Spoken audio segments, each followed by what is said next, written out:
nosotros, hermanitos, también tenemos esa nueva ley. Así como en el antiguo pacto tenían una ley, nosotros también, hermanitos, tenemos una ley. Vamos a ver cuál es esta ley. Marcos 12, del 28 al 31.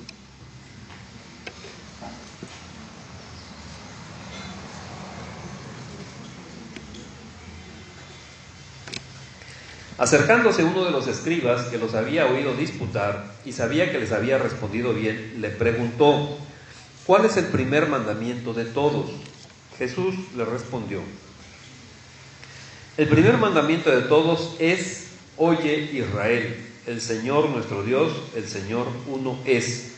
Y amarás al Señor tu Dios con todo tu corazón y con toda tu alma y con toda tu mente y con todas tus fuerzas. Este es el principal mandamiento. Este, hermanitos, está precisamente en Deuteronomio, ¿sí? O sea, ahí lo tenemos.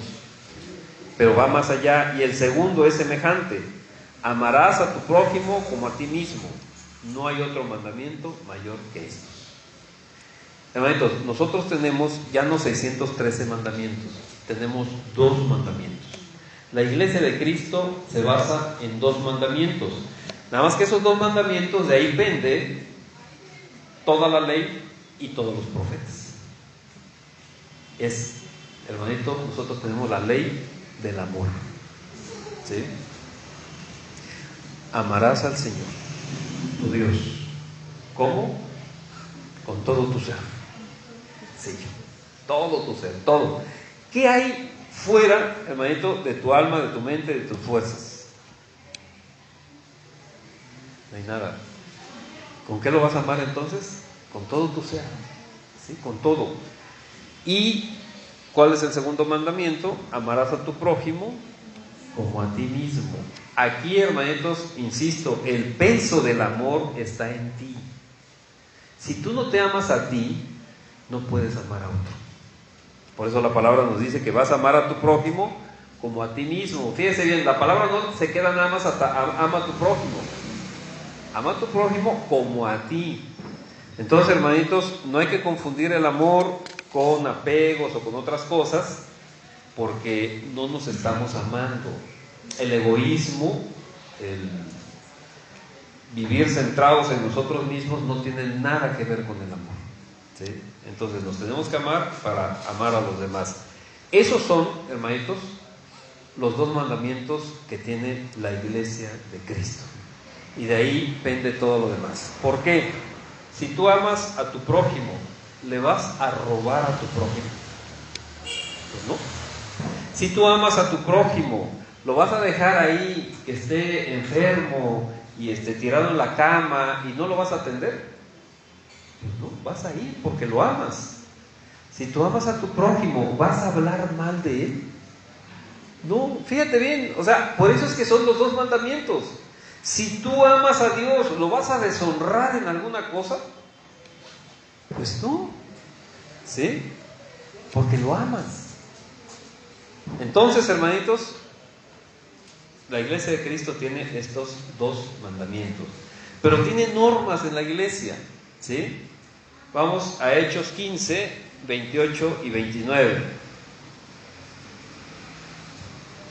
Dice: porque ha parecido bien al Espíritu Santo y a nosotros no imponeros ninguna carga más que estas cosas necesarias. Fíjense bien: que os abstengáis de lo sacrificado a ídolos. Hermanitos, algo muy sencillito, ¿no? Cuando ponen ahí sus ofrendas y tú dices: no, yo no participo en nada de eso, pero ahí estás comiendo tamales y comiendo frutas y todo eso de lo puesto ahí. ¿Qué nos dice aquí, hermanitos? Abstente de todo lo sacrificado a los ídolos. Eso es algo muy sencillo, ¿sí? Tiene mucha más amplitud, pero bueno. Fíjate, de sangre. Hermanitos, hay aquí un instituto que dice que abstenerse de sangre es porque no tenían refrigeradores en aquel entonces y entonces pues echaba a perder y pues nos hacía daño. No, hermanito, abstente de sangre, o sea, no comas nada de sangre, ¿sí? La sangre es un órgano. Acuérdate que la sangre es la vida, dice nuestro Señor, ¿sí? Entonces, abstente de sangre, de ahogado. ¿Por qué? Porque retiene toda la sangre, ¿sí? Y de fornicación, en todos los sentidos, en todos, ¿sí? De las cuales cosas, si os guardareis, bien haréis, pasadla bien. No hay ninguna otra cosa, ¿sí? Estas son las normas de la iglesia. Y la iglesia necesita, hermanitos, la llenura del Espíritu Santo. Vamos a Lucas 11, verso 13.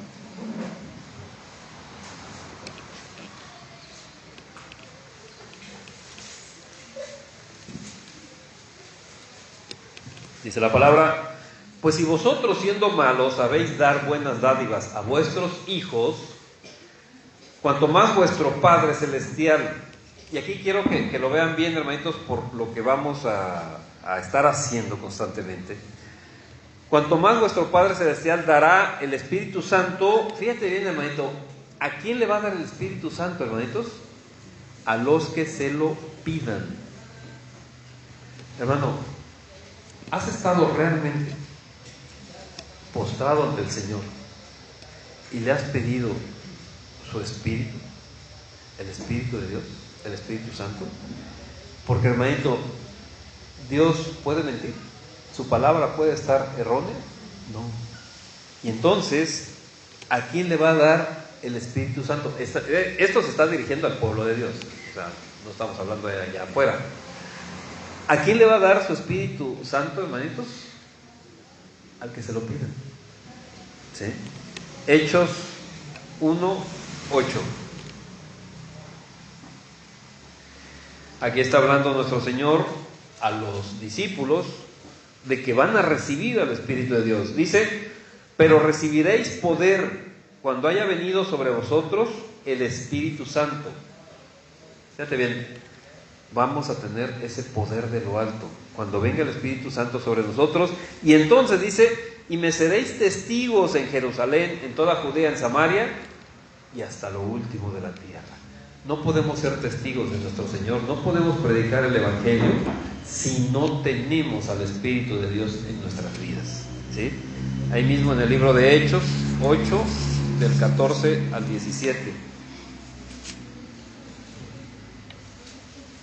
Cuando los apóstoles que estaban en Jerusalén oyeron que Samaria había recibido la palabra de Dios, enviaron allá a Pedro y a Juan, los cuales, habiendo venido, oraron por ellos para que recibiesen el Espíritu Santo, porque aún no habían descendido sobre ninguno de ellos, sino que solamente habían sido bautizados en el nombre de Jesús. Fíjate bien, hay algunos, pues desgraciadamente, algunas congregaciones que se llaman cristianas, que a la hora del bautismo solamente bautizan en agua, solamente bautizan en el nombre de nuestro Señor Jesucristo, pero no piden el bautismo en el Espíritu Santo, ¿sí?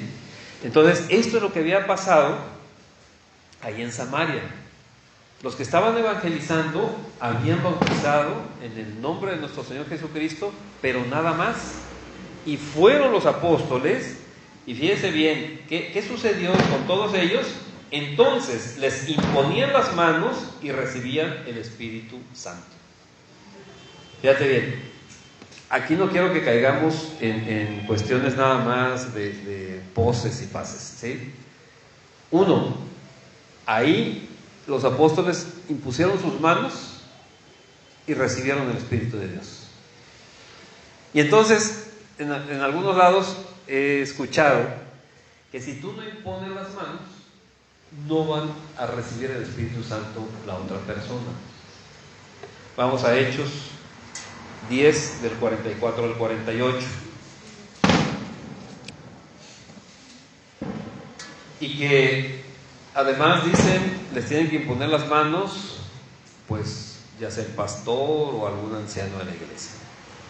Hechos 10, 44 dice: mientras aún hablaba Pedro estas palabras, el Espíritu Santo cayó sobre todos los que oían el discurso. Fíjate bien, ¿dónde estuvo el Espíritu de Dios? Sobre todos. Y dice, y los fieles de la circuncisión que habían venido con Pedro se quedaron atónitos de que también sobre los gentiles se derramase el don del Espíritu Santo. ¿Cuándo impusieron manos, hermanitos? ¿No? Dios hace lo que Él cree pertinente. Uno es el que tiene que estar atrás del Señor y no decirle, no, Señor, a ver, espérame, porque todavía no he impuesto manos, todavía no puedes mandar al Espíritu Santo. No, hermanitos. Puede ser con la imposición de manos o puede ser, ¿sí?, nada más por estar escuchando fervientemente la palabra de Dios. ¿Sí? Aquí sí quiero que veamos bien esto, hermanitos.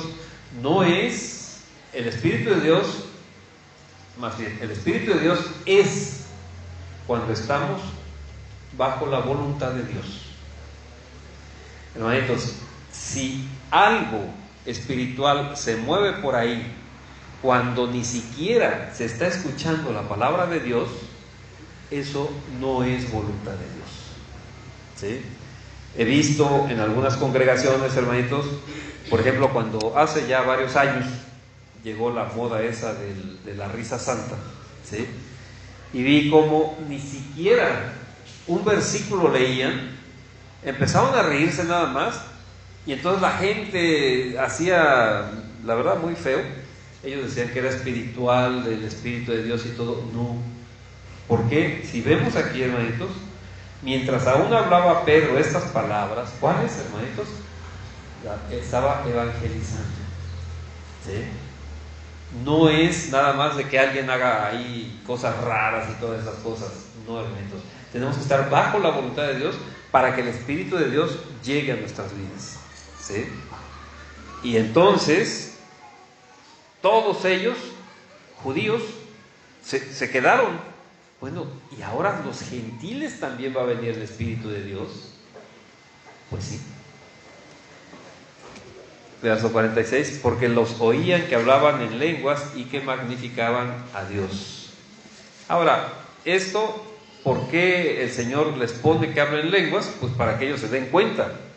No es necesariamente un requisito para eso. Recuerden, el hablar en lenguas es un don, ¿sí? No es una certificación de que el Espíritu de Dios está en ti. Verso 47, entonces respondió Pedro, ¿puede acaso alguno impedir el agua para que no sean bautizados estos que han recibido el Espíritu Santo también como nosotros? Fíjate bien, aquí primero fueron bautizados en el Espíritu y después bautizados en agua.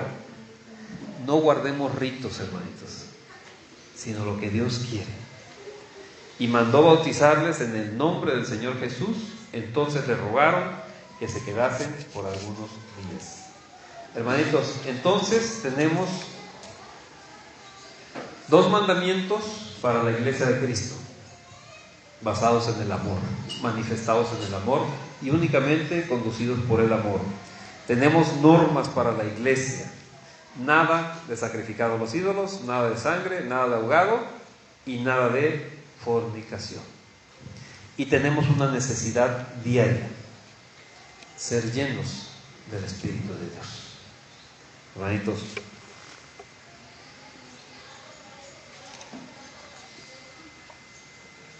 hoy, hace más de 2000 años, el Espíritu de Dios llegó como un viento fuerte, recio.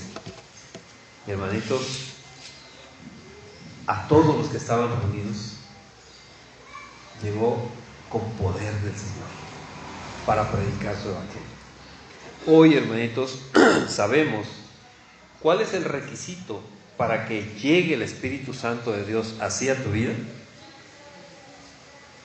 Pedirlo. Si nosotros, siendo malos, le damos cosas buenas a nuestros hijos, entonces el Padre del cielo, ¿qué necesita para mandarte el Espíritu de Dios? Que se lo pidas. Hermanitos, vamos a estar muy expectantes, porque todo esto es espiritual, no es natural, ¿sí? Para que el Espíritu de Dios esté en nuestras vidas con ese poder de lo alto.